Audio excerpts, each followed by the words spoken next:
मिरची टाकून महामार्गावर दरोडा टाकणाऱ्या 3 सराईत आरोपींना सोलापूर शहर गुन्हे शाखेची अवघ्या 4 दिवसात बेड्या. 4.35 लाखांचा मुद्देमाल जप्त.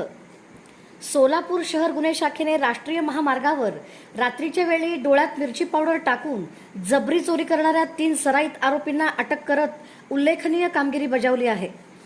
आरोपींकडून तब्बल 4,35,600 रुपयांचा मुद्देमाल जप्त करण्यात आला आहे.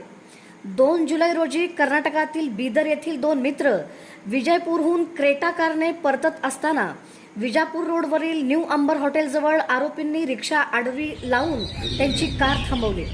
त्यानंतर त्यांच्या डोळ्यात मिरची पावडर टाकून चाकूचा धाक दाखवत 27 ग्रॅम वजनाच्या 3 सोन्याच्या अंगठ्या आणि कारची चावी हिसकावून आरोपी फरार झाले होते. या गंभीर गुन्ह्याचा तपास करताना शहर गुन्हे शाखेने सीसीटीव्ही, तांत्रिक माहिती आणि गोपनीय खबरांच्या मदतीने आरोपींचा मार्ग काढला. 7 जुलै रोजी झाशीची राणी पुतळ्याजवळ सापळा रचून शिवाजी उर्फ मरक्या मोहन जाधव, महादेव उर्फ मंड्या मोहन जाधव आणि अमित उर्फ इंडिया हरिश्चंद्र पवार या तिघांना अटक करण्यात आली.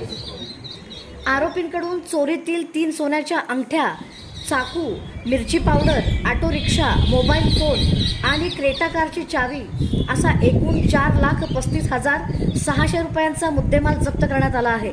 मुख्य आरोपी शिवाजी जाधव यांच्यावर यापूर्वीही दरोडा आणि जबरी चोरीचे गंभीर गुन्हे दाखल असल्याची माहिती समोर आली आहे. ही यशस्वी कारवाई पोलीस आयुक्त एम राजकुमार यांच्या मार्गदर्शनाखाली शहर गुन्हे शाखेचे वरिष्ठ पोलीस निरीक्षक अरविंद माने, सहाय्यक पोलीस निरीक्षक शंकर धायगुडे, भरत चंदन शिव आणि त्यांच्या तपास पथकाने केली.